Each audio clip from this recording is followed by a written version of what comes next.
start. 1, 2, 3, 4, 5 lights here at Summit Point Raceway. Jesus Christ, they went out fast. It's Donnie held out for Henriksen, who gained 12 places. Look at this battle around turn 1. Charles Rayford sends it up the inside to take the lead.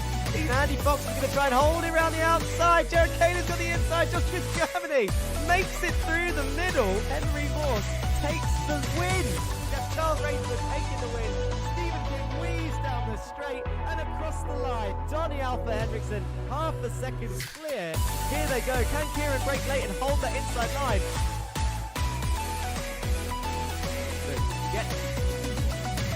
There, is he going to have the inside? He tags Ray round and there's a big crash up the front.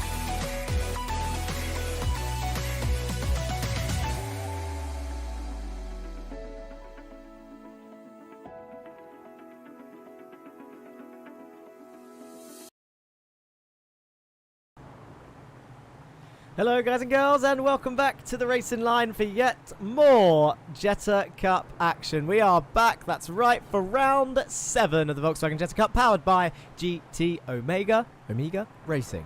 However you want to say it, of course with our partners over on VCO Esports as well, whether you're watching with us here on the Racing Line YouTube or Twitch, and of course the VCO Esports YouTube, of course. How many times can I say of course? Who knows? I'll tell you what I'm going to say actually. Let's get this out the way nice and early as we look at the nice scenic cam of where we are today for round 7. If I cough, apologies. I have 2 years down the line got the COVID. So ignore that. We'll push on. Don't worry about it because we are here for round 7 and that is more important for Donington Park Racing Circuit, the national layout which you can see on your screen right now. Track length 3.16 kilometres long. Temperature 24 degrees currently, altitude 92 metres, the city Castle Donington in the country of England. Of course, for more information about the Volkswagen Jetta Cup, you can visit our brand new website on theracingline.org, hosted by our very own Stephen King. Currently P3 in the championship, but we'll break all that down nice and easy. Who have we got in chat? Sway London once again. Let's go ZFG, Burkhardt, Huffman and Wallace. Zero Forks giving racing in the chat nice and early today. In Twitch chat they are celebrating away. Don't worry about me, I feel fine. I think I've been extremely lucky, but it is there. Let's just say I can't smell or taste, but we will move on. So to these smelly diesel engines, shall we? The Volkswagen Jetta Cup, powered by GT Omega Racing. Let's get started. Let's see what they're doing, because I haven't actually had a look at these times for a little while now. So let's have a look at the times on the left-hand side. And surprise, Cranston is fastest in practice currently here on this very high-speed circuit, I should say. It's going to be, I'm going to say it's going to be difficult to overtake. There's no heavy braking zones really, other than potentially the chicane, but the chicane isn't really an overtaking zone. We'll go into more detail on that when we can look at some of the laps. It looks very close at the top there. Some regular names. We've got Burkhardt, Bailiff and Smith. That's Chris Smith at the top. Shall we have a look at their full names so you can see them? There they are. Jake Cranston leading the way by 300ths. Morgan Burkhardt next. John Bailiff behind that. All within a tenth of a second. Chris Smith and Andre just behind as well. Jerry Agard's doing well. Duncan Murray's up there again. Stephen King down there in P8. Ray Oliver P9. Dan Downing P10. And then, as it is, 28 drivers on the grid today. Still waiting for a Henry Morse by the looks of it. Might not be here due to classes, with the clocks changing, of course. The UK clocks have changed. They went back a bit, so timings might be a little bit iffy today. Who have we got here? Rackham, here we are again. Yes, we are. Come on, people. Good to see you in chat nice and early. Let's get rid of those names now that we can see all of them. Oh, maybe we should do it like that. Like that? No, let's keep it as 3 letters. Initials is definitely not the one. So, let's have a breakdown of this circuit and our Constructors and Drivers Championship. It's currently 23 minutes past. We've got about 7 minutes left of practice before qualifying kicks off.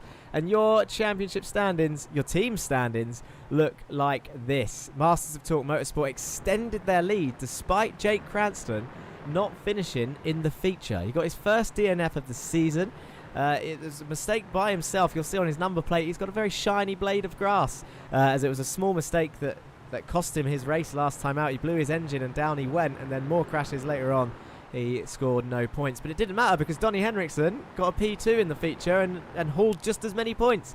They're now on 623. Pulsus Esports with 507. Win it or bin it, actually closer to Pulsus than Pulsus are to Masters of Talk. So maybe Pulsus are in danger of losing P2 here if Win It or Bin It keep their current form with their 2 new race winners on the team now. Dan Blake last time out at Alton Park, and of course Andy Fox the time before that in Monza. John Bailiff, the only driver not to take the checkered flag this season, but I'm sure he'll be wanting to get at least one under his belt. He got one last season, so he has got a win to his name. They are now the only team to have all 3 of their drivers race winners. So Win It or Bin It, definitely ones to watch. Down Under Sim Esports will be looking for a comeback. They're currently in 4th, not far behind. Zero Forks Giving Racing, not far behind them. ORD Racing have had a couple of nightmares, really, points-wise compared to the teams. Now potentially in danger from Lurch's Gaming Team, who have had an absolute surge of points to take them up to 205, with Meatball Motorsport now in last, being carried by Kieran Dempsey, and of course Jan Weiswanger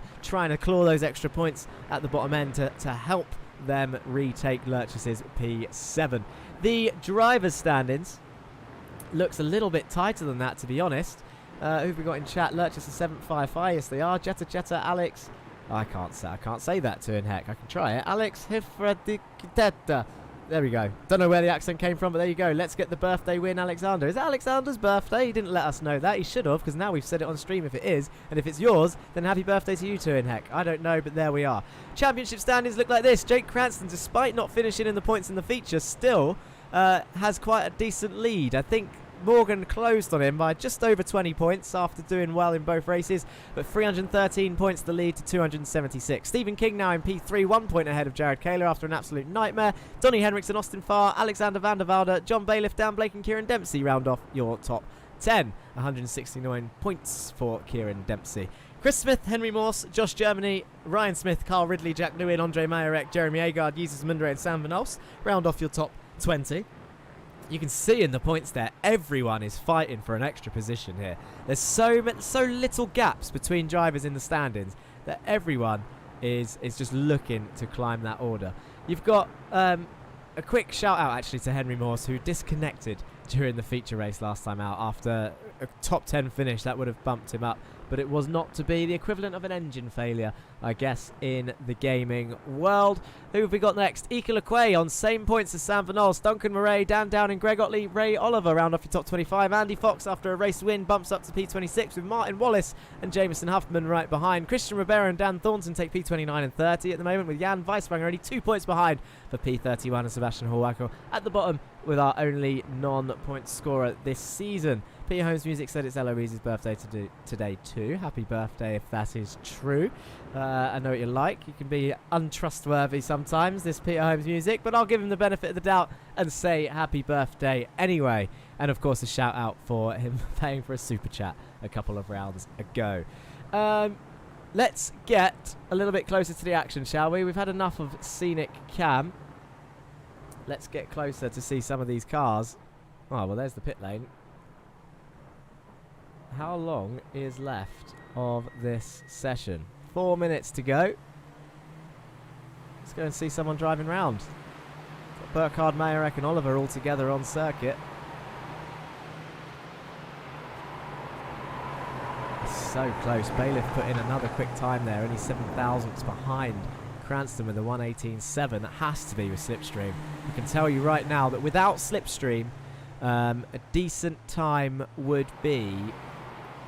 Well, I say a decent time. A strong time without Slipstream is the 1:18.9s and 1:19.0s. That sort of area. So to be, and that is an absolute perfect lap.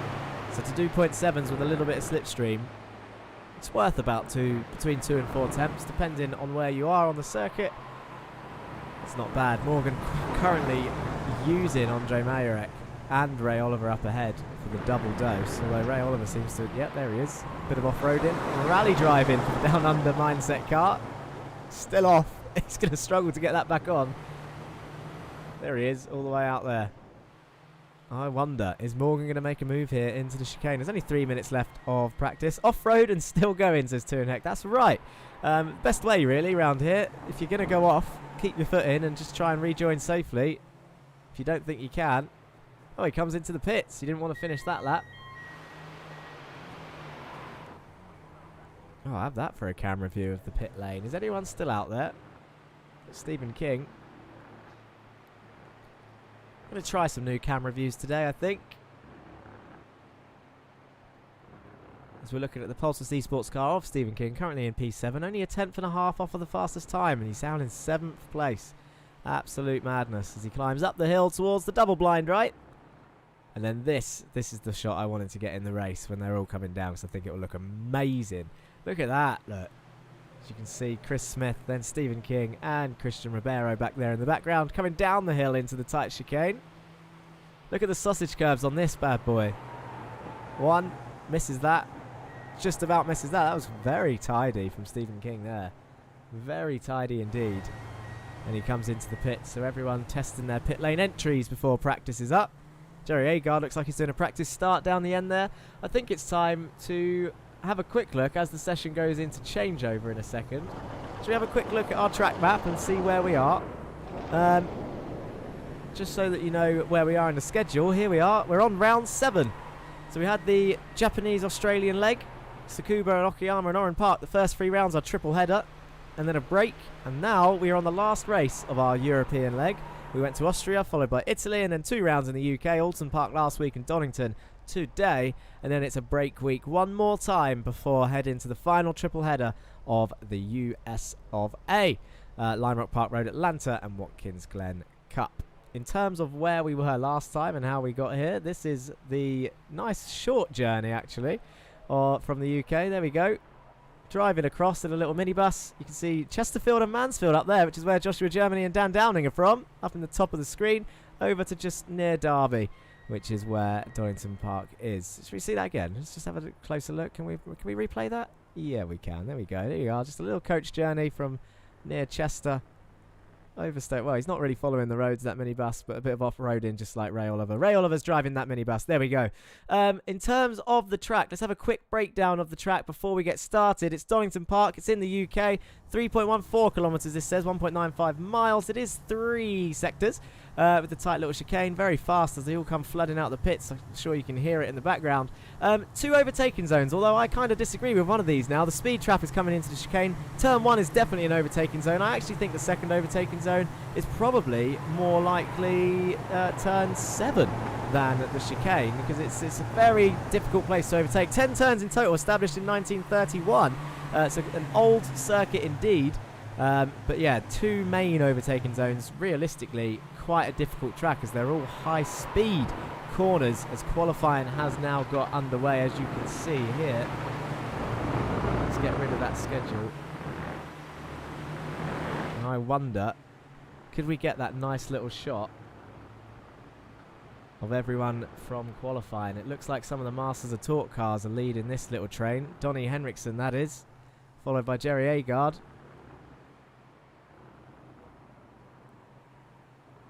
Here they come, round the top right-hand side. So Donnie Henriksen first out the pits as Jerry moves over. Jared Kaler nearly getting caught out there. Oh, it's going to go right behind the trees. Look, it hasn't quite worked. That is a crying shame as it comes back as they all come flooding down. Here they are, look. Bailiff into the back of someone, Germany into the back of someone. What a right mess. And that is what happens when you slow down in the corners. That will probably be investigated, to be fair, as it has been said not to slow down in corners and to use the straights with plenty of time. So it would be a shame to see penalties given out in qualifying, but it will have to be looked at. As we've got some times coming on the board now. It's 6 minutes to go. Fox goes fastest. You're going to see a lot of people jumping up now. Keep an eye on those sector times on the bottom of your screen. Donnie Henriksen, Jared Kaler, Austin Farr, Gregory Otley currently with green sectors. The tyres take a little bit of extra time to warm up round here, you know. 2 to 3 laps of cold tyres round here compared to the usual 1. It's definitely going to catch some people out. It's very, very understeery on its first lap. Let's have a look at the track map just so we can see where everyone is. Dan Thornton's got a nice bit of clear track by himself, as has Dan Blake. Leader of this train, as we said, is Donnie Henriksen. Let's have a look. Joshua Germany is currently right behind. Jerry Agard. So should we go for an onboard lap with Mr. Germany? Where is he? Here he is. So that's Jerry Agard up ahead in the number 13 car. We can now see his number. He's got it fixed. Into the final chicane they go. That is Donnie moving well out the way on the grass. 5th gear, 140 kilometers an hour, and across the line, and here we go. So it's going to be difficult with that car on the pit lane entry for Josh Germany. That's going to be a crying shame as Jared Kaler comes straight out on the line. He needs to move out the way, does Jared. Just about does. So now we're going down the Craner curve. So it should be flat out here now that the tyres are warm. He's lost a bit of time to Jerry Agard. That will be a shame. Into this downhill fast right-hander. Get full on the throttle. When is a Jetta not understeer, he says Valdez 31. Good point, except it seems to be amplified by this circuit. Flat out through this left-hander. Take a really wide entry into this fast right. Get it chucked in 5th gear. Back on that power nice and early once again. Trying not to run too wide as that Lurchus Gaming car's gone off, moved out of everyone's way. There's a big old train up ahead. Down into 4th gear, cut as much as that curve as you can without getting a 1X. And again, nice and early on the power. You can ignore the second apex as they come down the back straight now, heading towards the final chicane. That Zero Forks Giving car needs to move, as does that Pulsar's car. It looks like Stephen has moved back in the way. Is he going to get a little bit of extra slipstream coming down? It might have helped Josh. It might not have. Here he goes. I can't see him at the bottom, so I don't know if he's improved. He's currently 15th. He does jump up. He's now in P9, is Joshua Germany. But there are more people going faster as Van Olst comes through and takes current pole position with a 1:18.8. That is a hell of a time for the Belgian driver. Wow. Where is Sam Van Olst? We don't often get to see him. Here he is, the number 92. Swooping down, that's a great shot to Craner curves there. Into that old hairpin. He's following Andre Majorek, is Sam Van Olst. Andre's currently in P3, just 900ths behind. So the top 3 separated by less than 1/10 of a second, as was predicted. It seems to have settled down now that there's only 3 minutes left to qualify. You get one, maybe two, one more, maybe 2 more laps. It's 1:18. As Andy Fox moves right out the way. Focusing on Sam Van Olst currently as he enters that top double right-handers. That's Ryan Smith moving straight out the way. Donnie Henriksen is right behind Van Olst now. He'll be one to watch. He's currently down in 24th, 4.5 seconds off of anywhere. As is Jake Cranston down in 23rd. That's a shock. Martin Wallace down in 25th, 10 seconds off, so he hasn't got a clean lap in yet. Cranston now goes P12. Kaler's jumped up. Van Olst can't improve on already being fastest. Joshua Germany jumps up to P10. Bailiff slots in there, knocks him back down to P11. This is madness. Look how close the times are now. Just half a second off puts you in the midfield. P12 down in nearly 5 tenths exactly off. Jan Weiswanger and Nicola Quay. Look at Andre Majorek going straight off. And in the wall he goes. Morgan Burkhardt is your current championship challenger. And he's in P4 with Jake Cranston down in P19. Now this might all work out for Jake in the end, because I'm sure he'll climb the order in the race. And if he can get to P12, that'll put him on reverse pole. And we know what he's like when he's at the front. Let's go Sam, says Gook 008. Should we have a look at what it's like on the bonnet of some of these cars? Morgan Burkhardt is about to take us across the line. Has he improved? Not quite. It was a 1:19.8. It's a slow lap time at Cranston. There he goes. Oh no. Van Olst will be crying with that. 1,000th of a second. Jake Cranston takes pole, goes straight in the pits. He's had enough. He doesn't want to play anymore. King is actually in P3, 7,000ths behind. They will be absolutely buzzing with the gap. That is madness. Donnie Henriksen hasn't got a clean lap in. He's down in 26th place, 4.5 seconds off. That's going to ruin our average of how close the grid is. But there are 5 drivers currently within 1/10 of a second. 2 of them are within 100th. That's madness. We're on board with Morgan Burkhardt, but they're not going to finish the lap. There's only 14 seconds left. I believe, I'm not wrong in saying that that might be that. And I think you need to give a round of applause to, well, to everyone, but always, but Sam Van Olst with a P2 start in qualifying, 1,000th off of pole. He will be fuming. I would be. 1,000th for a new pole sitter. Let's have a look at that grid. Official grid, here it is. Oh, no, we don't want to see that far down. Let's start with first place, please. Jake Cranston takes pole position by 1,000 from the Belgian Sam Van Olst. Stephen King, 7,000ths off in P3. Andy Fox, Andre Mayerek, Morgan Burkhardt, Duncan Murray, Jared Kaler, Kieran Dempsey and John Bailiff round off your top 10. Chris Smith, Dan Downing in 11th and 12th. Josh Germany, Austin Farr, Jerry Agard, Dan Blake, Martin Wallace, Kyle Ridley, Alexander Vanderbalder, Ray Oliver, Christian Ribeiro, Jesus Mundue, Ryan Smith and Ika Lequay round off your top 24. And then at the back of the grid, we've got Dan Thornton, Gregory Otley, Donnie Alpha Henriksen and Jan Weisfanger there down in 28th place. Wow, what a grid. Let's have a look at what is going on here. Here they all are, lining up. Feels for a .001 P2. Indeed, Zero Forks Giving Racing. So close. So close yet so far. And I'm sure Jake's not going to care. Jump start incoming, says Valdez31. Hopefully not again. I don't think he's the type of guy to make the same mistake more than once. Let's change that to intervals so we can see. Here comes the lights.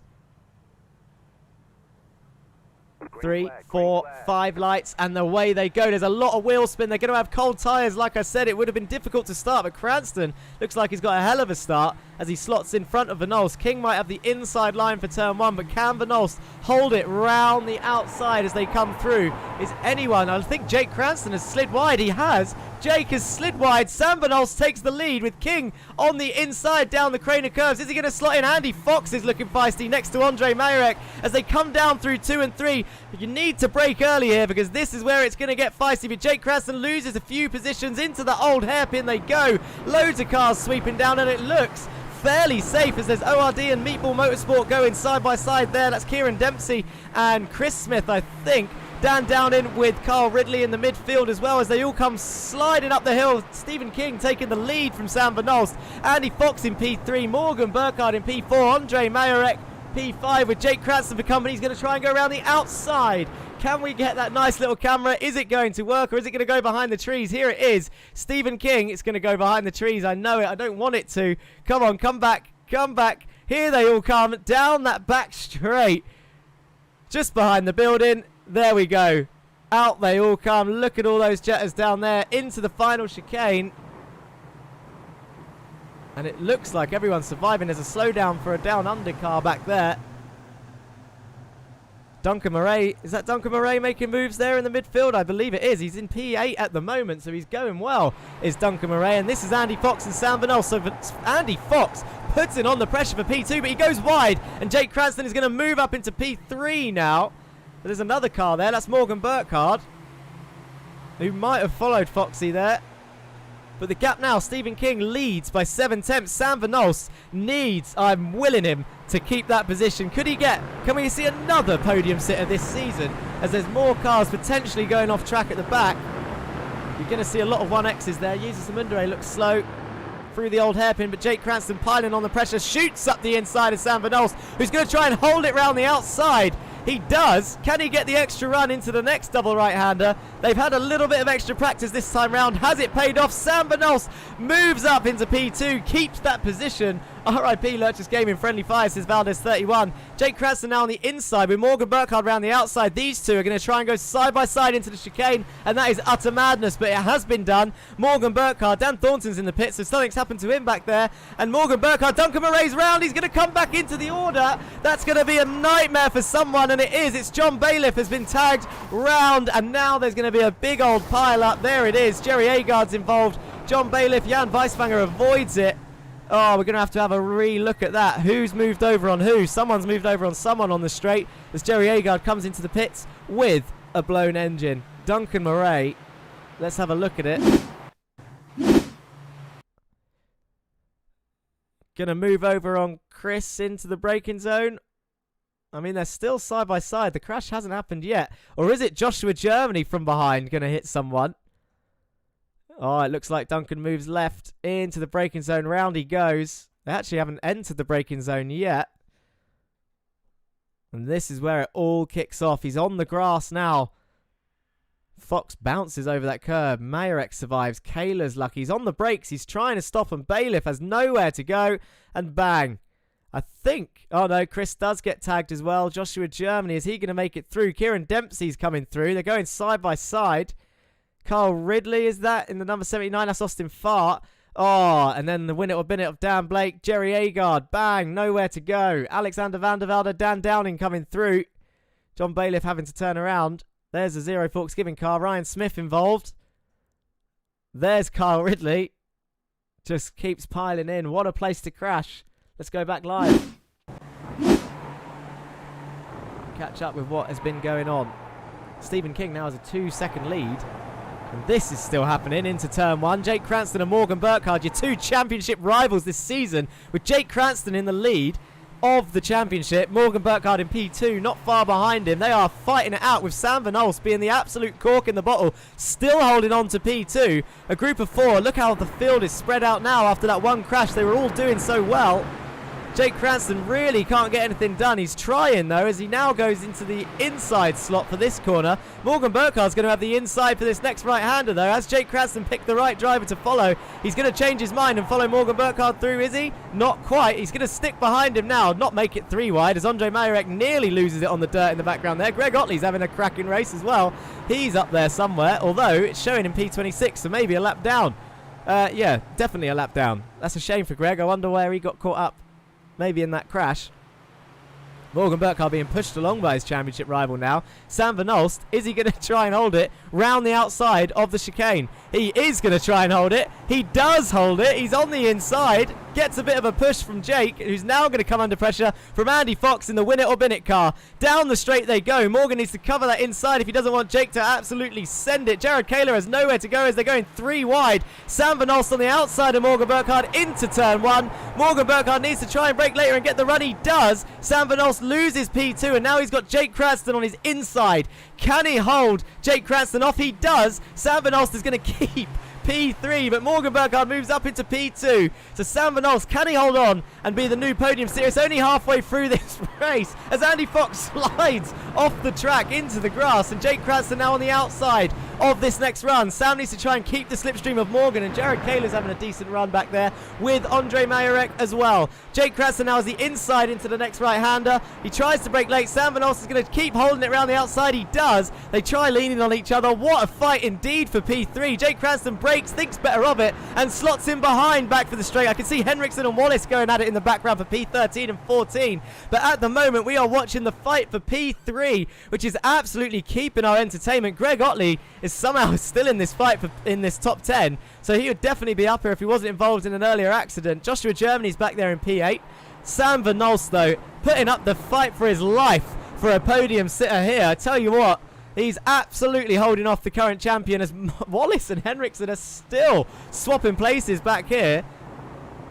Joshua Germany comes into the pits, though, so I wonder, he's got a meatball, I reckon, from an earlier crash.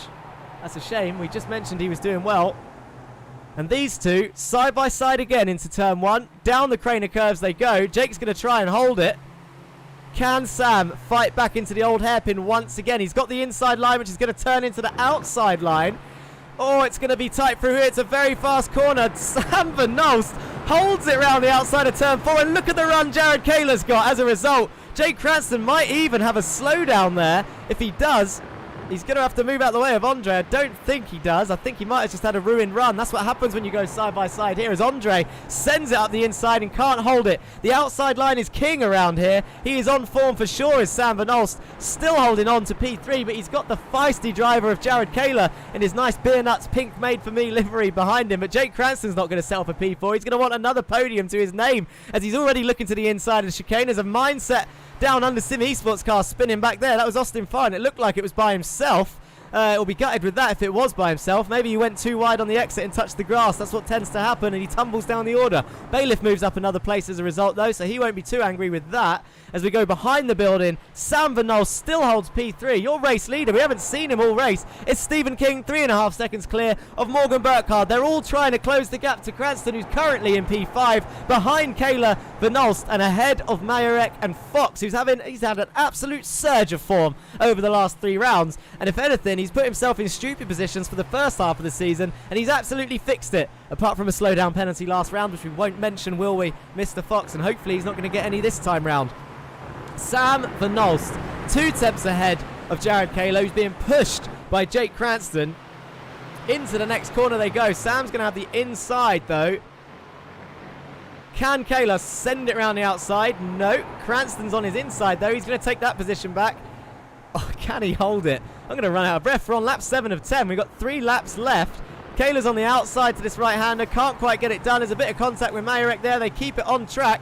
It's all fair game, really, unless there's a meatball. Hopefully there's not. There's 3 laps to go, so he should make it to the end as Kayla tries slotting in between Majorek and Fox. That was fairly close. And now Cranston can continue his hunt for yet another podium from the strong form of the Belgian driver, Sam Van Nolst, number 92. We haven't seen him shine yet. We knew it was there, little diamond in the rough. That's what we're going to call him from now on. That's his nickname. But here he is, absolutely showing his class. You can see Donington and Vanderbalder in the background there having a little good fight, with Wallace and Henriksen also still going at it. And now Majorek and Kayla side by side into turn 1. Kayla sends it round the outside. He's going to get the run on the exit. Yes, he does. And now Andy Fox is going to try and follow him through. And it looks like he might have enough slipstream to get himself on the inside of Majorek down the crane of curves. He's just about there, not quite. Majorek cuts across and into the old hairpin they go, which isn't a hairpin. I don't know why it's got its name. But now, look at Greg Otley, still up there. He's in P26, 40 seconds behind Lequay. He's got Kieran Dempsey behind him in P8. Just using him for slipstream, I hope. And not getting held up, as now he does let Kieran Dempsey through. Andy Fox still chasing down Majorek, and Cranston now right on the tail of Sam Van Nolst. They're going to go side by side into this section again. Van Nolst is going to try and hold him around the outside. This is going to get fairly close, I think, down this straight. Here they are, side by side. Sam Van Nolst and Jake Cranston, who looks like he's got the run into the chicane. Sam Van Nolst late on the brakes. Can he get it stopped? He does get it stopped. Can he move over in time? He does. Oh, Jake Cranston's going to have to back out of that, and he has to. What a move from Sam Van Nolst. We can't even see it behind the building. Peter Jones is voting Van Nolst already. Holding off Cranston yet again. Into turn 1 they go. Cranston's going to try and get a switchback there, which it looks like, do you know what? It looks like he might have, but they've been in this position before. Side by side down the crane of curbs once again. Jake Cranston stole Van Nolst's pole position by 1,000th of a second, and now Van Nolst is trying to really show him and hold on to that P3 as he holds it around the outside of the hairpin yet again. There was contact back there somewhere as Majorek's gone off track, but I cannot take my eyes off this fight. Sam Van Nolst holding on to P3 by the thread, the seat of his pants as it were. He moves to the inside and keeps Cranston behind yet again. Spare a thought, we still have the main event indeed. I can't, man. They're so close, and this is just for P3 as Cranston looks up the inside of this corner, but Van Nolst is going to hold it. He gives him room, and now he's going to have the run down the back straight. He needs to get back over. Otherwise, Cranston might have a nice lunge up the inside of the chicane, but it looks like Van Nolst might have the run, and Kayla is just sitting pretty, hoping that something's going to kick off here as Jake Cranston now sends it down the inside, and he's going to go wide, bounce over the curb. Cranston, as late as he dares on the brakes, and now Van Nolst has a ruined run. Is it hype anymore if it happens for 9 laps straight? That's true, Kakula. But Van Nolst now under pressure from Kayla as Cranston absolutely sent it onto the brakes into the chicane. Van Nolst trying to hold on now to P4 for potentially his best result. He's going to look to the outside of Cranston, but he needs to try and keep the slipstream. Majorek and Fox are still battling back there. This is them two going side by side down the crane of curves. Keep an eye on that time between Van Nolst, Kayla and Cranston. But up ahead, I mean, Stephen King is 2.5 seconds clear of Burkhardt, who did close the gap a little bit in the end. These guys coming through. Cranston's 4 seconds back. That is going to be your top 3 in the championship, starting next to each other in the reverse grid feature. 12 spots behind.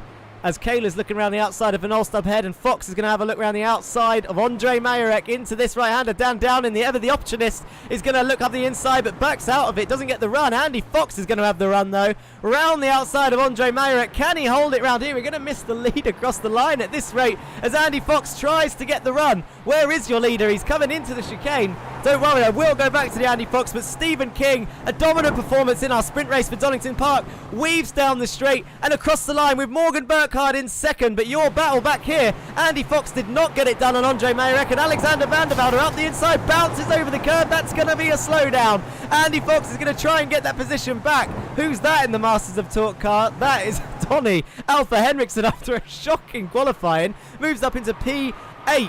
What a race. Kayla will snatch third still. Bomb incoming. Spare the throat. We still have the main event. Bold move. If so, chicane can end lives. Wow. I mean, I don't even know what's happening back here. The race is still going on as Ryan Smith is looking to pass Dan Blake for P22 before they cross the line. And it looks like Dan Blake's going to hold on. Saw a big crash with Duncan Murray. Great drive, guys, says Sway London.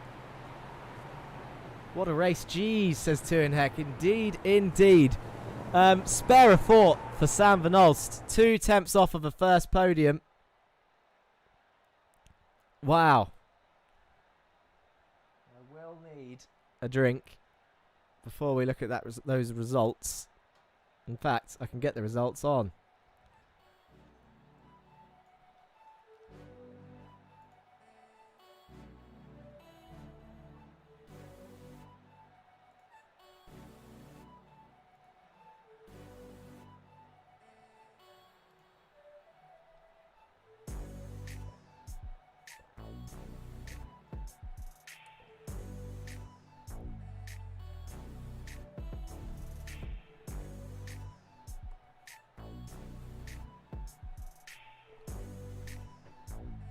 Oh, there we go. I am refreshed and ready. So, sprint race. 10 laps of Donington Park. Stephen King takes 24 points. Finishes P1 and adds another win to his name. With Morgan Burkhardt in P2 and Jake Cranston in P3. Finishing in reverse order of the championship standings right now. So technically, Morgan Burkhardt has closed 2 points on Cranston. While Stephen King closes 3 points on Burkhardt. And 5 points on Cranston, depending on who's got the fastest lap. Sam Van Olst, 2 temps behind. Held on for his life for P3. Held on for P2 for a while. Jared Kayla comes home in P5. Andre Majorek, Andy Fox, Donnie Henriksen a P8 in the end. After starting down in 26th place or something like that. Madness. Down in P9. Alexander Vanderbalder, after bouncing over the curve at the end, does finish in P10. Martin Wallace comes home in P11 for Zero Forks Giving as well. I think Zero Forks Giving are going to put some clap emojis for Mr. Wallace, because that is a strong sprint race finish for that man. Ray Oliver P12 in the end. John Bailiff P13. Jesus Mundre 14. 15. Austin Farr. Kieran Dempsey down in P16 in the end. We saw him up there. Kieran Dempsey 16th. Jan Weiswanger, P17, gets some more points for Meatball Motorsport, but Kieran, the number 1 driver, only scores 1 extra. Joshua Germany down in P18 in the end. Chris Smith, P19. Carl Ridley takes P20. That's your final point. Which means your non-point scorers for today are, so far, that is, Jerry Agar, Dan Blake, Ryan Smith, Christian Ribeiro, Ika LaQuaid, Dan Thornton, Gregory Otley, and Duncan Murray. 8 laps down in the end after that big old crash where it looks like he might have just squeezed on first appearance. Before we look at it back, it might have just looked like he moved over on Chris slightly in the braking zone. Could have been a racing incident though. We'll have to have a look at it later, I am sure. Alexander Vanderbalder says that was a bit of a mess, wasn't it? I mean, from what we saw, not really. Brutal collection, says Cadared. It was a big crash. Murray definitely would have felt that one for sure. Going backwards, not being able to stop the car. And just a slight touch as well on the straight before the braking zone.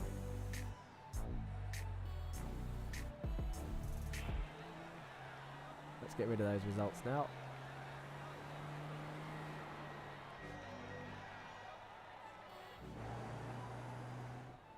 Going to have Equal providing us with some entertainment on the break. Should we have a look if anyone... oh, excuse me. Anyone's willing for a chat? Everyone seems to be in their team chats right now, which I won't interrupt. Sam Van Olst's mic is muted, so we won't speak to him just yet.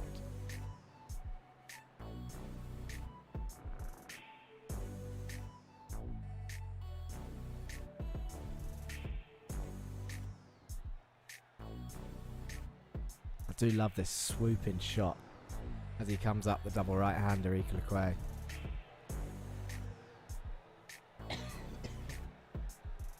Slightly different angle than before as he comes down that back straight. In the Lurchus gaming car, the number 84, and then it goes behind this building, which is slightly annoying. Big old warehouse. And then into the chicane. Nicely done. Doesn't bounce over the curbs too much. And into the pits he goes. Practices his pit entry, does Equal. There is a pit stop in this next race, don't forget. Yes, Red, I do indeed. Funnily enough, those of you that watched us last time out, last week Monday, I think I coughed and laughed at it not being the Rona. Turns out, I was wrong. Although I don't think I had it then, to be fair.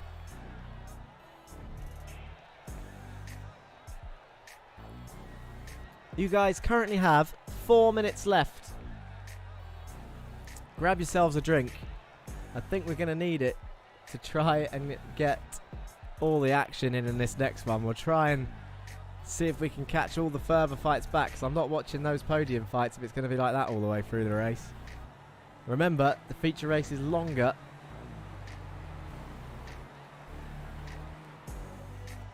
That was 10 laps of pure chaos, which means this feature is going to be around double the length. Whilst we're here, might as well give a quick shout out to, of course, our partners and sponsors. GTO Mega Racing. Volkswagen Jetta Cup, powered by GTO Mega Racing, who are providing the prize for whoever takes the crown this season. Brand new GTO Mega cockpit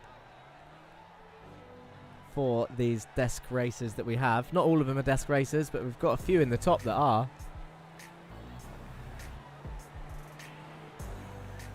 And how can we forget our loving partnership with VCO Esports?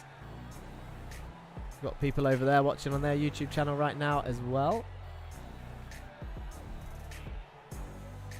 Granny Cart has popped up on YouTube and says, I want to check bank transfers between Jack Johns and Sam Van Olst, please. Hey, I don't know where that pace came from, to be honest. And without being too savage, I wouldn't have put money on it. But Sam Van Olst has absolutely come through. Maybe he wants an extra practice session every week. Two in Hex says, I need an extra oxygen tank after the feature race. I think that might be true.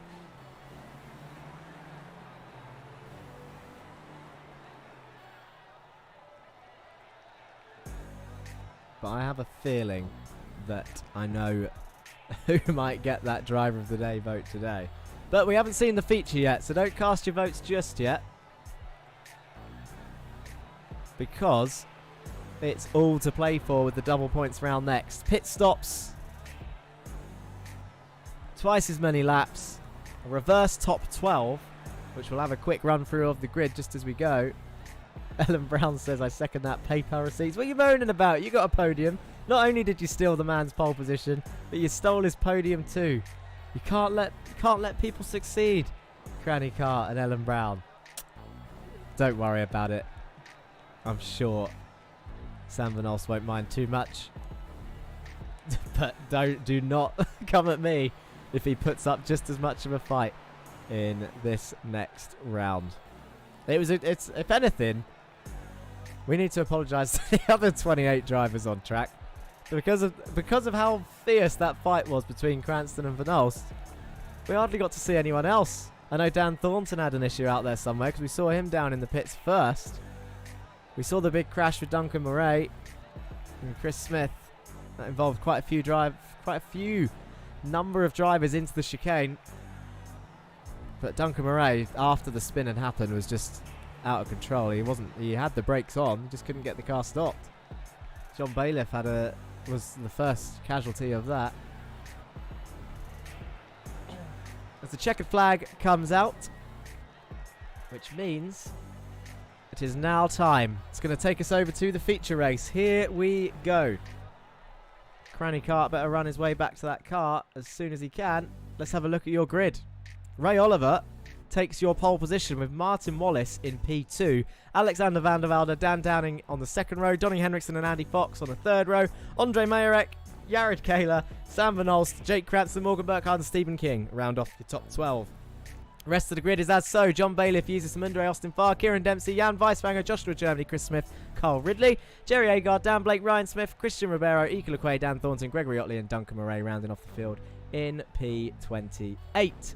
He's going to be one to watch for sure in this race. As we have a look at your grid, this is what it looks like up ahead. Ray Oliver, I'm sure he's had a reverse pole before because I feel like I've seen him up here again. Alexander Vanderbalder, P3 is looking feisty. Here we go. Let's turn that music off. I've remembered. And 4 lights, 5 lights, and they go. Away they go. Look at all the smoke. Who's got the best start? I'll tell you what, it looks like Ray Oliver has had a decent start. He hasn't got much wheel spin, and once again, P3 gets a decent start and goes up the inside of Martin Wallace, does Alexander Vanderbalder, but can Martin hold it round the outside as they all come filtering through? Is there anyone going to be pushed out wide? No. It's all fairly clean as they head down towards Craner Curves, and look at the lead that Ray Oliver has as Martin Wallace and Alexander Vanderbalder are still side by side as they head down towards the hairpin. Look at that shot as they all come flying down. Is anyone gonna... Oh, Alexander Vanderbalder has gone off. Cold tyre syndrome hits one person, and it was Alexander Vanderbalder who does lose a few places. Jake Cranston is side by side with Jared Kahler, tucks in behind Alexander Vanderbalder. Jared Kahler now on the inside as they all come through 2 by 2. Oh, Jake Cranston gets forced off wide by someone there. Oh, and there's a Pulsars car round. That'll be Joshua Germany once again. Round he goes, not scoring many points. There is a Masters of Talk back there as well. Looks like Jerry Agard has been involved in something. Cranston now down in P12 with Bailiff for company, shooting up the inside. He has still got King in front of him though, so it's not the end of the world as they head towards the chicane. Cranston breaks late into the back of King. And Sam Van Olst, the casualty of that. And they're going to go 3 wide heading down the straight now. Looks like King might have got away with that. But Cranston breaking as late as he dares in the train with cold tyres. I wonder if he's flustered. They're going to go 3 wide into turn 1. John Bailiff on the inside, Sam Van Olst on the out. Cranston has to slot in behind, and Carl Ridley is going to move up a place as there are fights going on up ahead as well as Dan Downing and Donnie Alpha Henriksen in P3 and 4 are coming side by side into the old hairpin. There are fights kicking off all over the place, and we didn't get to have a closer look at this. So this is Joshua Germany. Oh, Jesus spins on the grass. Joshua Germany had nowhere to go. Jerry Agard gets hit from behind by Dan Blake. And then Ryan Smith gets collected again. Oh dear, Ryan is absolutely having a mare of a season with accidents like that keep happening. And then we're pretty much back up live. Let's go back live and see what is happening. Ray Oliver still leads by 1.2 seconds as Weiswanger's making a move on Chris Smith. Is he going to try and go around the outside, or is it the other way around? Chris Smith on the inside of the chicane. Weiswanger does survive. He's got Ryan Smith right behind him. He's going to get a better run. That's what happens when you go side by side. The 2 Smiths coming through. Move out the way, Weiswanger, as Henriksen and Wallace are side by side for P2 in turn 1. Down the Craner Curves they go. Carl Ridley comes in the pits. It's lap 3 of 19. Martin Wallace is on the outside. He's going to have the inside for Zero Forks, giving racing, and he's going to actually get the run as Donnie, I think, backs out of it. But now Dan Downing is going to try and send it around the outside. Tyres are going to start to warm up now that they're on lap 3. And now look at Andy Fox once again up in the top 5. Andy Fox is having a brilliant second half to his season. Alexander Vanderbalder and Andre Majorek are going side by side back there, and Andy Fox swoops in to P4 ahead of Daniel Downing, and Donnie Henriksen is in P3 currently, chasing down Martin Wallace in P2 and Ray Oliver, who's got a clear lead right now, the number 99 for Down Under Sim Esports in the Mindset car. P1, 1.3 seconds down the road. And look at this fight back here. Morgan Burkhardt currently in P7, Alexander Vanderbalder P8, Stephen King in P10, and Cranston, your championship leader, is currently P12 behind Mr. Farr for the other Down Under car. Now, championship aside, well, it looks like it's going to get done anyway. I was going to say that Down Under car needs to hold Jake there for his teammate to try and get away with a win. But Cranston now is going to have the outside line into turn 1. It looks like he's got the move done before he even gets there. He does. Brilliant move by Jake Cranston. Round the outside and round he goes. Dan Thornton was in the pits yet again. So I wonder where that happened. Vanolst versus Cranston Part 2, says Peter Jones. Doesn't look like it. Vanolst ended up in the pits somewhere. And down the order he went. Cranston now in P11, chasing down Stephen King, who's in P10. So hasn't been making headway just yet. But he is about 3 seconds up the road. So now this is where the choice happens. Pit stop strategies are going to be important here, because the train is slipstream definitely faster, but if they start fighting 100%, it's about 2-3 seconds slower a lap. Whilst there's a break up in order, because it looks like Wallace has absolutely closed down Ray Oliver up here, who had a 1.3 second lead, and it is now 6/10. Quick shout out to those of you watching, but both here on the Racing Line YouTube and Twitch, and of course over on VCO Esports. Thank you for joining us. Don't forget to get in chat. Lap 5 is here, so now anyone without a meatball can pit. Anyone who pit before lap 5 would have been involved in a first lap incident or second lap. Kakula says Vidals was wrecking on the background when we were looking at the battle to the old hairpin. Had a little action with 27 and 86 and 1. There you go. So it was Vanolst and Cranston version 2. Vanolst coming off worse this time round. As Martin Wallace now is in that driver's seat of putting up his defence. He's going to have the outside line into this next corner. Can he swoop round the outside? He can. And now look at the run that he's got. And Andy Fox is going to have a bit of a run, but he lifts off. And Dan Downing definitely lifts off as well as they come into the double right-hander up the top of the hill. And look at the lead that Ray Oliver's got as Donnie Henriksen's going to be pushing Wallace down the straight as there's 3 wide back there. Is that Morgan Burkhardt with a slowdown potentially? Or has he just got a slow exit? Majorek and Smith are going side by side. Let's get out from behind the building. Martin Wallace on the inside of the chicane. Andy Fox breaks late. Dan Downing breaks late. And they're going back at it behind. Morgan Burkhardt trying to get past Alexander Vanderbalder, and people are pitting. There we go. Stephen King comes into the pits as well and thinks, I'll have a bit of that. Definitely good choice, boys, as they all come flying in. Dan Blake's pitting. Andy Fox is pitting. There we go. We need to have those pit stops up on the screen so we can see who has pit and who hasn't. Bailiff and Agard have had a cheeky pit stop after they were involved in some crashes. But your on-screen fight, Henriksen and Martin Wallace for P2. And look at these two still going side by side. This is not going to work in their favour. Those people that have just pitted... Oh, Martin, not Martin. Morgan Burkhardt moved over on Alex there. Andre Mayorek's now going to have a run round the outside of both of them. Is he going to send out the inside of the next corner? He's going to give it a go. Can't quite get it done. Jared Kaler's going to have a bit more speed, I reckon, on the outside. But he needs to brake later.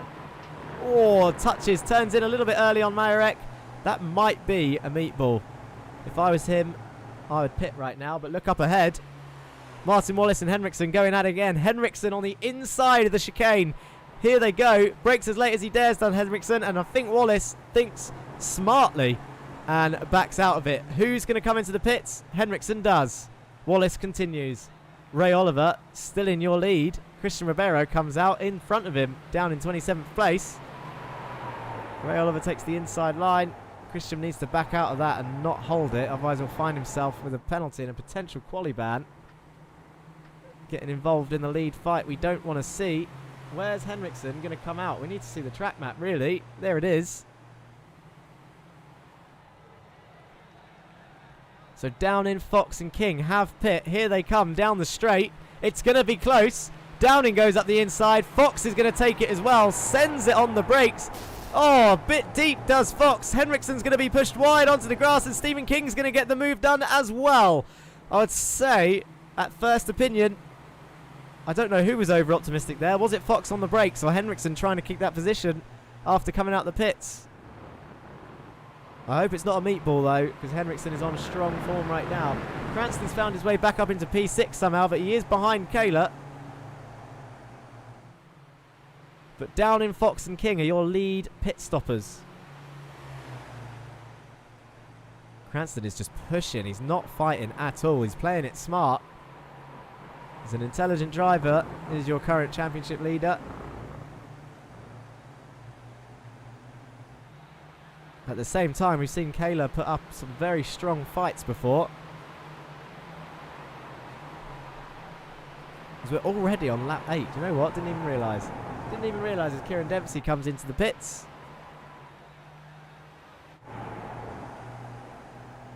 Tonka Murray's coming under pressure from Ika LeQuay here for Lurchus Gaming. Not sure where they're going to come out when all the pit stops are said and done.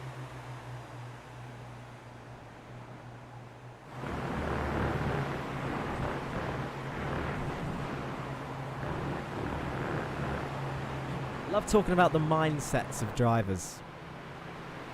I really find it interesting, especially on a track like this with no heavy braking zones. Really, I mean the chicane's a heavy braking zone, but if you go for a pass there, you lose a lot of time down the main straight into turn 1 compared to someone who isn't going side by side there. And you got Jake Cranston, a comfortable lead in the championship. Still takes risks though, but at the same time you've got people. Joshua Germany put in a fair amount of practice. He's been caught up. Is it just bad luck? Or do you make your own luck? Ray Oliver comes into the pits from the lead. As does Cranston. So he's had enough of being behind Kayla. He thinks he's losing time. So this is going to be interesting. This is your leader pitting. And where is everyone else? Dan Downing is about to enter the chicane. Here they are.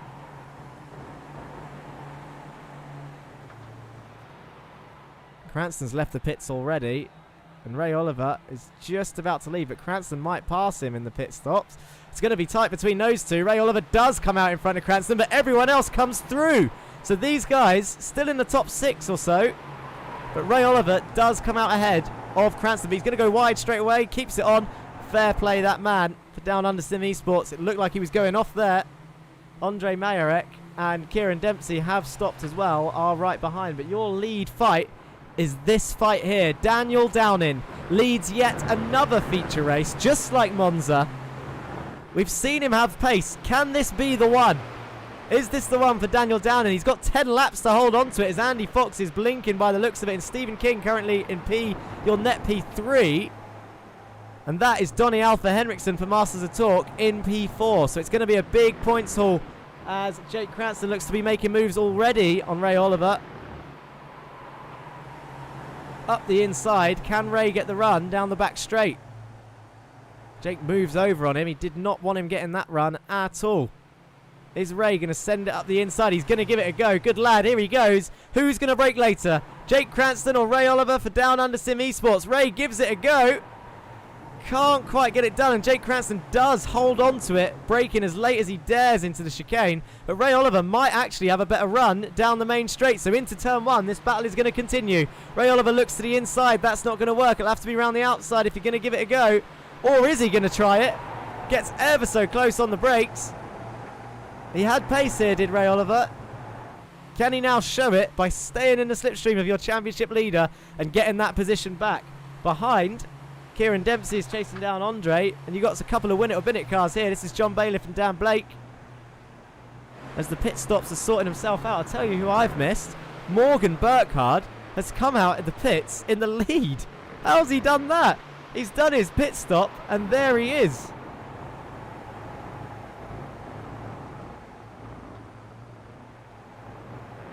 Shall we see if we can find that? I'm going to give it a go.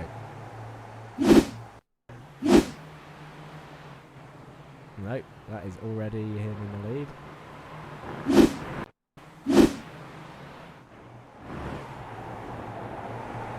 Oh, that's going to be as close as we can get, I think. So they were... I mean, Dan Downing will be kicking himself, but he hasn't done anything wrong, has he, really? This is your lead fight. As you can see, Wallace, Kayla and Farr are about to come out to the pits and join this train.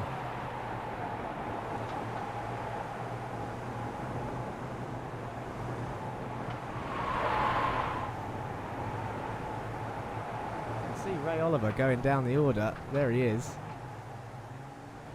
I was trying to see what happened then.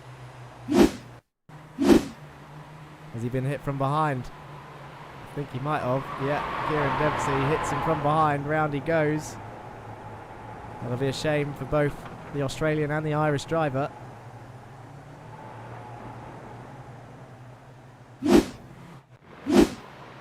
So Cranston's got away lightly there, but he is in P10 with Kayla back ahead of him.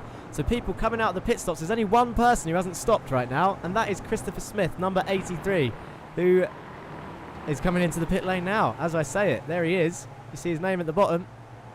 Jake Cranston, currently in P10, Jared Kayla ahead of him. His championship rival is currently leading this race. This could blow the... If this stays as this does for 8 laps... This could blow the championship wide open. Morgan Burkhard is currently under pressure, though, from Daniel Downing, a never-before race winner. But is Daniel going to be thinking of the championship, or is he going to be thinking about getting his first win? As we see Stephen King and Andy Fox going absolutely door-to-door into turn 1. Stephen King is going to try and hold it round the outside. He's going to have the inside for the next of the Craner curves as they head down towards Old Hairpin. Is Andy going to give something like this up, though? Oh, he's going to try and send it. He doesn't send it that hard, and they stay clean, and he's going to collect some points at the end of it. But now look at the run. Stephen King's got a slightly slower exit than Fox and Donnie Henriksen in P5, and that is Alexander Vanderbalder behind as well. He's collecting some decent points if he can stay there. Let's have a look at this cam once again. I'm going to keep trying this because I do love this shot. Say in chat if you agree with me, but this is currently your fight for the final spot on the podium. Stephen King in P3. Morgan Burkhard currently in the lead there, being chased down by Daniel Downing in the bunny cart. And Jake Cranston, the championship leader, was back there. You just about saw him in the background as we come out from behind the building and into the chicane. Here we go. Stephen King leads this train. Oh, Henriksen tags Andy Fox round. They need to stop doing that in the braking zones because, well, it just hands your championship leader positions at the end of the day. They're all fighting, and now look, 3 win it or bin it cars all together on track. Andy Fox was on for a storming victory then. Steward's room is going to be busy, and it's all going to be similar incidents, I fear, where people have just broken too late and driven into the back of people. Clumsy manoeuvres from the veteran Jetta drivers. As we enter lap 13 now, Morgan Burkhard has a 4/10 lead over Daniel Downing. Can Stephen King close that gap?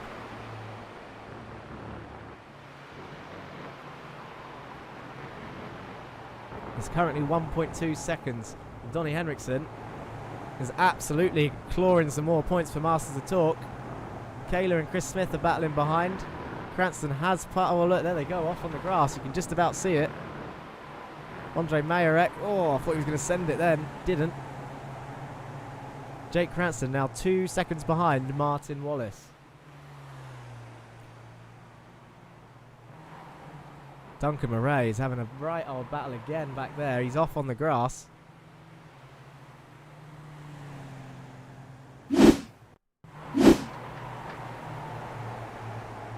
Oh no, they've both gone off. Look, they both just dipped a wheel on the grass. Around they went. Drifts it back on. And that's Jerry Agard, Ray Oliver and Ika Lequay in the background. Battling away.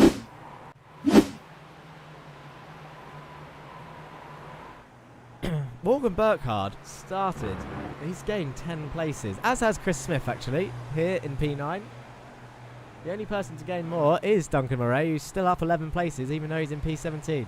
So good effort from Duncan. He's having a better race, but he'll be frustrated with that little grass touch. That is why Mr. Cranston has some grass on his number plate. This is the back of Morgan Burkhard's Zero Forks Given racing car. That is Daniel Downing chasing him down for the lead with 5 laps to go. As Kayla and Smith have swapped places back there. This is what it looks like from the back of Chris's car. Jettas everywhere. So Chris does get the move done. He's up into P8. This is a cracking race from Christopher Smith. Up 11 places now. This will be a good shot into the chicane. Who's going to brake hard?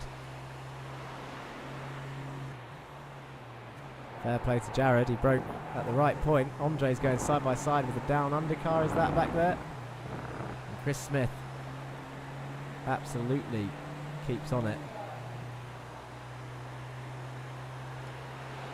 And that, still on board with Chris's car, is Jake Cranston up the road in P7, who is now on the back of Martin Wallace. This is what it looks like from his car. And if you just look in the distance, that is P1. Morgan Burkhard and Daniel Downing up in the distance there, P1 and 2. Look at the run Cranston gets out of there. He's going to be putting pressure on Wallace straight away. Is he going to go to the inside? He is going to try. Is he going to send it on the brakes? Can't quite get that done, as Martin's going to have a run on Donnie now, I think. His team order is going to come into play here. Martin's doing well here. He's in a battle with some top drivers. Nicely done. Jake caught him off there, drives into the back of him. And Donnie Henriksen keeps P5. This is a big points haul for Masters of Torque though, as Jerry moves closer to getting those final 2 points off of the last Pulsar's car. Here he is, going round the outside of Joshua Germany into the chicane. He's got Ika Lequay ahead of him and uses a Mundere behind. Joshua Germany breaks as late as he dares, keeps Jerry Agar behind, but Ika Lequay keeps P19. Jerry Agar now has to defend from Jesus and Mundere as they're coming down the straight. Look, Jesus and Mundere side by side on the inside. Can he brake later than Jerry?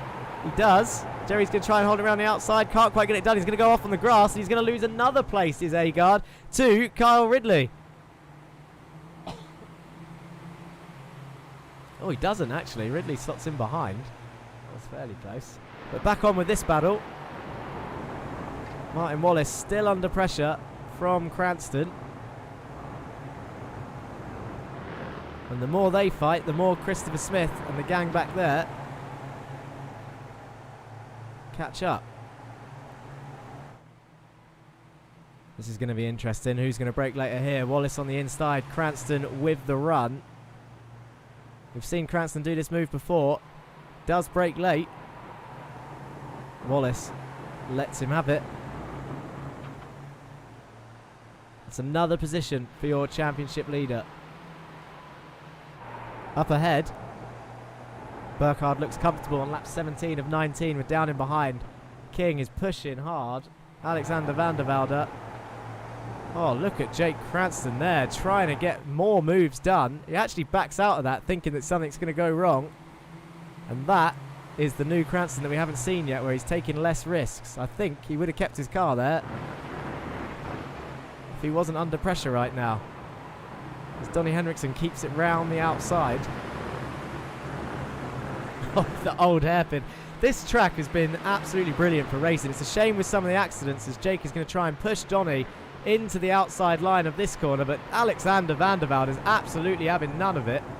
Oh, look at that. Now he's going to have a difficult run up to the next right-hander. They're on the grass of the two Masters of Torque cars.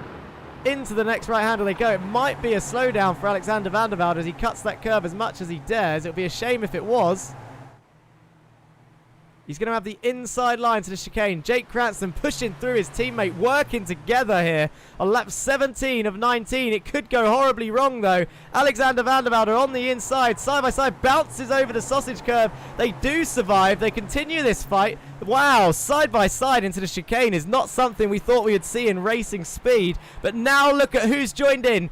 Chris Smith, Jared Kaler are joining this fight, and Martin Wallace absolutely wants to get back involved as Jake Cranston's going to try and hold it around the outside, as is Donnie Henriksen. Alexander Vanderbalder on the inside, and Martin Wallace is absolutely making it 3 wide as this 5-car battle comes down through turn 1 and 2 into the Craner curves they do, and Donnie Henriksen and Alexander Vanderbalder are still side by side for what is, I mean, that's a full lap surely by now. Into turn 4 they go, still side by side. Donnie Henriksen going to get the run on the grass again.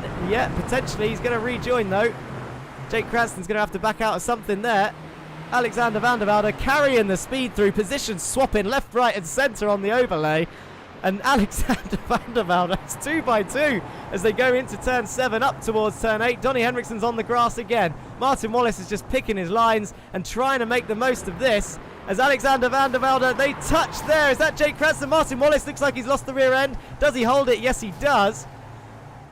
And it looks like Donnie Henriksen is the master of torque car that lost out the most there, but Cranston's gained a place, so he's not going to be too angry with that. And now he's going to put the pressure on Alexander Vanderbalder as they enter the final lap. Alexander Vanderbalder in P4 currently with Jake Cranston behind. He's going to have to hold on as much as he can. The final lap is on. Morgan Burkhardt is currently your leader. Look at all of them, 4, 5 wide as they come down the main straight. Who is going to take the most points? They're all fighting for an extra 2 points here. Each position around this area is worth 2 points more, and you would think it's worth 100 points as Chris Smith gets a brilliant lock up there. Or has he got damage on the rear of that car? That was amazing. Did you see the smoke on that car? In fact, let's have a look. What does it look like on the nose cam of Chris? Or the rear? He's being hunted down by Kieran Dempsey, Andre Majorek. Donnie Henriksen's back there as well. So Kieran looking to get more points for Meatball Motorsport. Into the old hairpin they go. Cranston all over the back of Alexander Vanderbalder. Into the right-hander they go. But your leaders are coming down that back straight now. Here they are. Morgan Burkhardt, your leader on lap 19. This, the final lap. Into the chicane he goes. Second place in the championship for now. 48 points are coming his way. Morgan Burkhardt takes the win of the feature with Dan Downing in P2 and Stephen King a first and a third, a double podium with Alexander Vanderbalder into the chicane with Jake Cranston piling off the pressure. Nearly gets him into the chicane they go, and they're all coming flying through now. Who else have we got coming down here? It's Joshua Germany in P19 all by himself, but for the final point, Lurchus Gaming, Ika Lequay with Kyle Ridley right behind. Down the main straight they go. Is Ridley going to get him here? Has he run out of fuel? It looks like Ridley takes the final 2 points from Lequay on that final straight. Wow. What a run. Morgan Burkhardt and Stephen King driving around, doing their slow in-lap. Whew. Great drive by Morgan. Do you know what? After all of that, I forgot to do this. So I'll do it now. Vote driver of the day. Hashtag vote in chat. It's going to be a tough one, you know. I am not even sure who I'd vote for.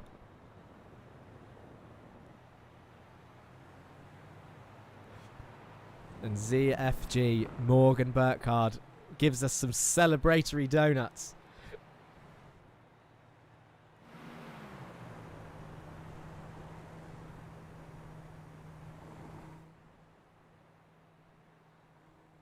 What a win.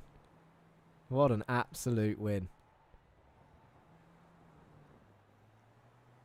Craziness.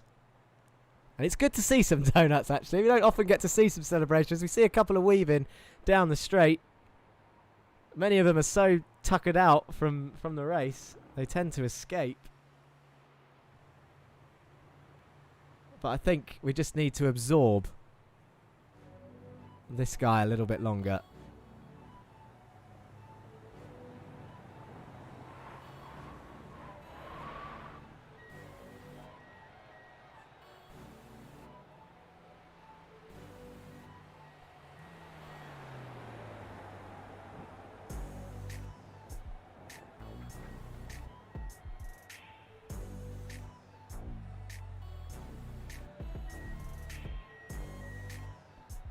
He goes into the pits. The camera comes panning round the pit building now. You'll see him and anyone else in there. There he is. Just disappears. Ryan Smith there as well. And a Masters of Torque car. Wow. We're all winners with races like this as Two and Heck. Good way of looking at it. I will get the results up whilst you continue voting, and I'll count those votes shortly. Don't forget about Vinol's cracking sprint race drive. But there was, and Vanderbalder's. There's so many contenders for driver of the day. I don't know what to expect in the steward's room, to be honest, but from what we saw on stream, it has been absolutely blinding, and I'm sure you can agree whether you're watching on the Racing Line YouTube or Twitch, or of course over on VCO Esports. Thank you for joining across any of those channels. It's been an absolute pleasure. We will have some driver interviews, but first off, let's look at your feature race results prior to any penalties. Oh, actually, before, because I always forget to do this, we need to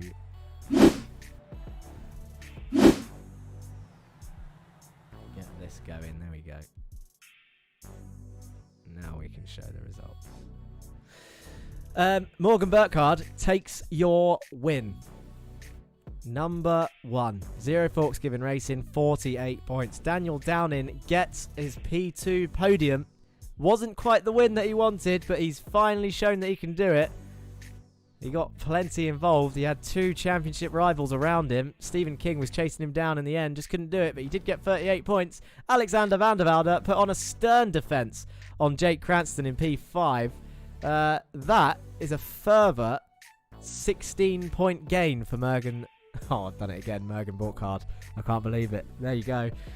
Morgan Burkhardt on Jake Cranston. Stephen King gains another 6. Jared Kaler takes P6, 30 points. He'll be happy with that after a non-point scoring round last time round.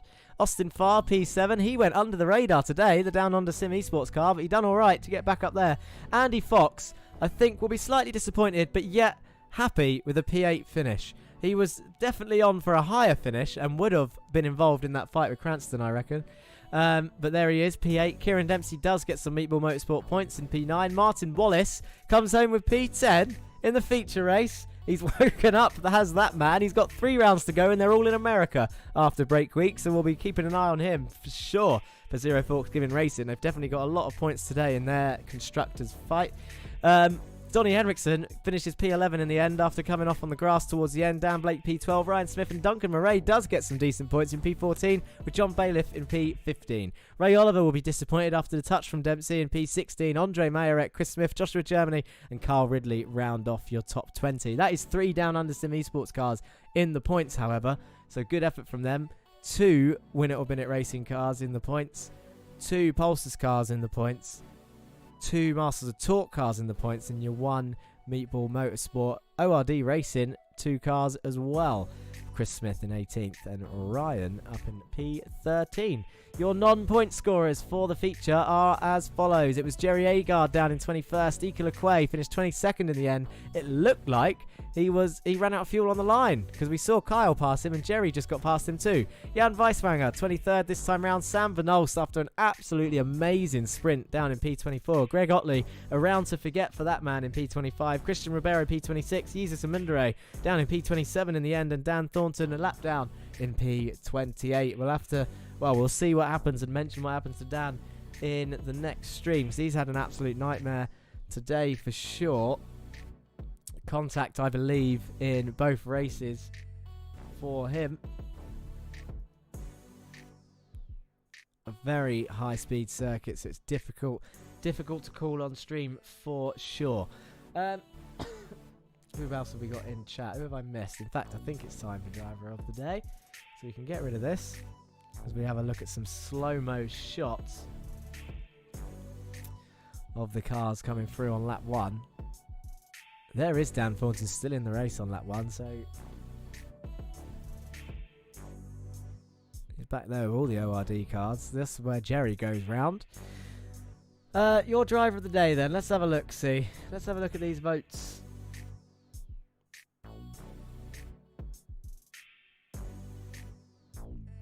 Scrolling up.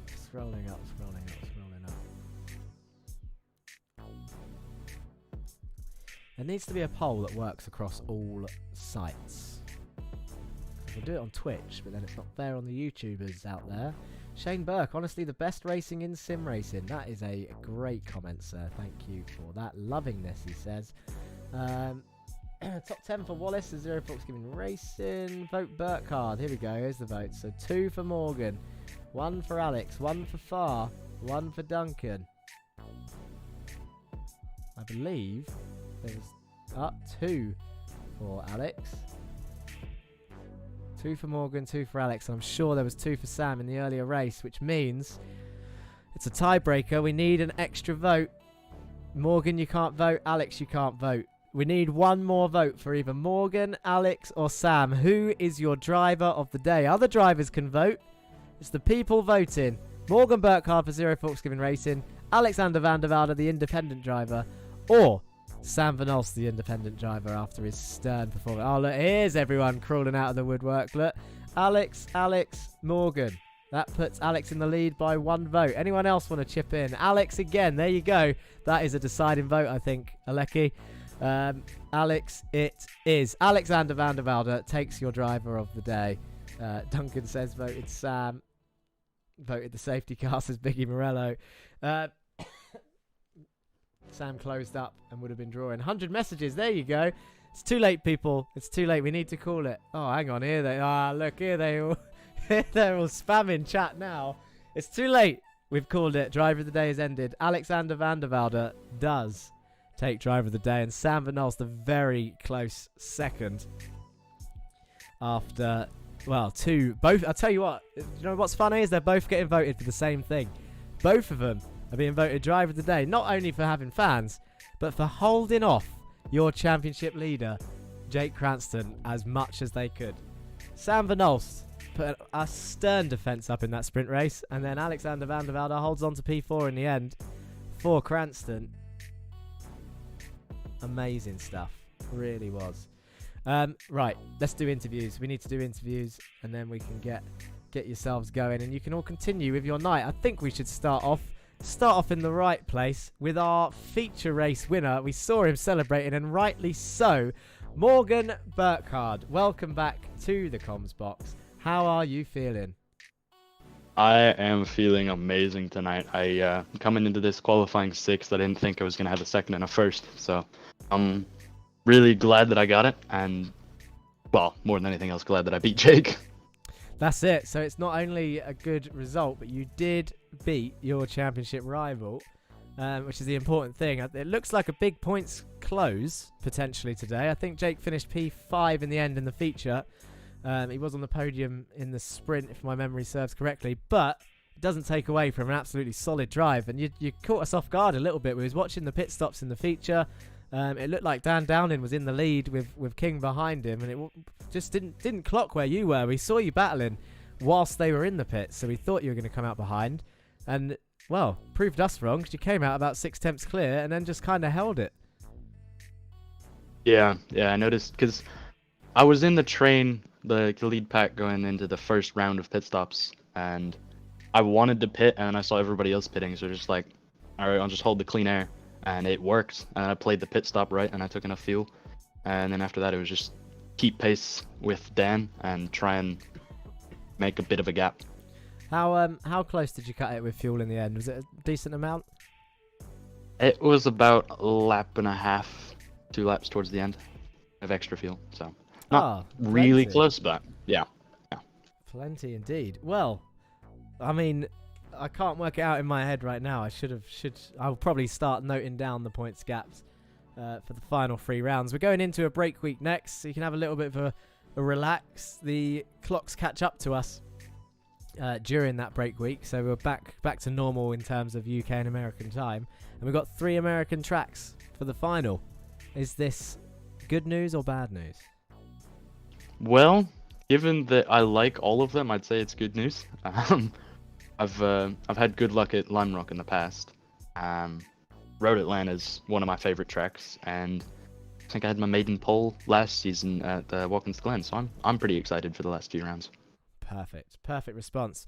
Congratulations again, Morgan. I'm sure the website will be updated as soon as we can, and we'll see how much you've closed on the championship lead. Well done. Is there anyone, before I let you go, that you want to say thank you or hello to? Well, I'd like to thank my parents who are, just getting home from a vacation today. So I think this is a good welcome home present.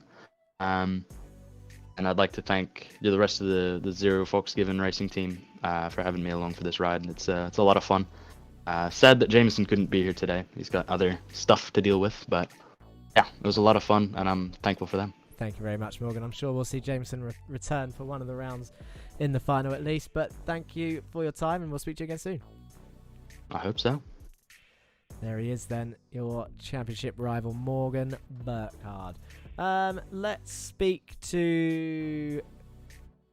This is Alexander Vanderbalder in the Project Dynamics car. Let's drag him into the comms box. He's your driver of the day. He was mid-sentence talking in the interview waiting room, but here he is. Alex, how are you feeling? I am lost for words, honestly. It's to start off the race with thinking I don't have the pace to keep up to finishing. Sorry, let me just turn off the screen itself. To finishing, I think it was P9 and 4th. After spending a lap and a half side by side with Donnie at one point, that is something else. It was great racing.